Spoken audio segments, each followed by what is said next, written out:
நேரம் கொடுக்கலையே மனைவி சொன்னா இவர் வாட்ச கணக்கு பார்த்துட்டு இருப்பாரு. காலையில் 8 மணிக்கு ஆபீஸ் போனேன், 6 மணிக்கு தான் நான் திரும்பி வந்தேன். அதுக்கு பிறகு 7, 8, 9, 10 தூங்குற வரைக்கும் உன்னோட தானே இருந்தேன். 10 மணி நேரம் உனக்கு, 12 மணி நேரம் ஆபீஸ்க்கு மீது உள்ளதால தூக்கம். ஏன் நேரம் கொடுக்குறேன்னு சொல்ற? ஒரு பெண் இந்த நேரத்தை விரும்பல. நீங்க ஒரு 10 மணி நேரம் அவங்களோட இருக்கணும், 12 மணி நேரம் அவங்களோட இருக்கணும், அவங்களோட உட்கார்ந்து இருக்குங்கிற நேரத்தை விரும்பல. எந்த நேரத்தை விரும்புறாங்க? வீட்டுல உட்கார்ந்து இருந்தாலும் வாட்ஸ்அப்ல உட்கார்ந்து இருக்கீங்களே, வீட்டுல இருந்தாலும் போன் பேசிக்கிட்டே இருக்கிறீங்களே, இந்த நேரம் அவங்களுக்கு வேணும். அந்த பெண்ணுக்கு தேவை அந்த பெண்ணின் மீது கவனம், அவ்வளவுதான். நான் உன்னை பார்த்துட்டு இருக்கேன், நான் உன்னை பார்க்கிறேன், நான் உன்னை கவனிக்கிறேன், நீ தான் எனக்கு முக்கியம், மத்ததெல்லாம் முக்கியம் இல்லைன்னு தெரியணும்.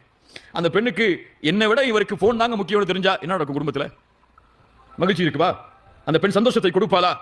நேரம் குடும்ப வாழ்வில் மிக முக்கியமானது. இது இருந்தால் தான் மகிழ்ச்சி அந்த குடும்பத்தில் அமையும். குடும்பத்தோட உட்கார்ந்து இஃப்தார் செய்யுங்க, குடும்பத்தோட உட்கார்ந்து சஹர் செய்யுங்க, குடும்பத்தோட ஒரு நாள் வெளியே போய் ஒரு ஹோட்டல்ல போய் சாப்பிடுங்க, பிள்ளைகளுக்கு நேரம் கொடுங்க. நீங்க எப்படி உங்க மனைவிக்கு முக்கியத்துவம் கொடுக்கிறீங்களோ அப்படித்தான் அவங்க உங்களுடைய பிள்ளைகள் அவங்களுடைய மனைவிமார்களுக்கு முக்கியத்துவம் கொடுப்பாங்க. உங்களை ரோல் மாடலா எடுத்திருப்பாங்க. என்னுடைய வாப்பாக்கு என்னுடைய அம்மா தான் முதல் தரம், அது போல என்னுடைய மனைவிக்கு நான் தான் முதல் தரம் நினைப்பாங்க. நீங்க உங்களுடைய மனைவிய ஏதோ தேவைக்காக மட்டும் டீ எடுத்துட்டு வா, அல்லது காபி எடுத்துட்டு வா, அல்லது துணியை துவைச்சு போடு, அல்லது வீட்டுக்கு இந்த சமையலை செய்ய சொல்லி ஒரு வேலைக்காரியாக மட்டும் பயன்படுத்தினால் உங்கள் பிள்ளை எப்படி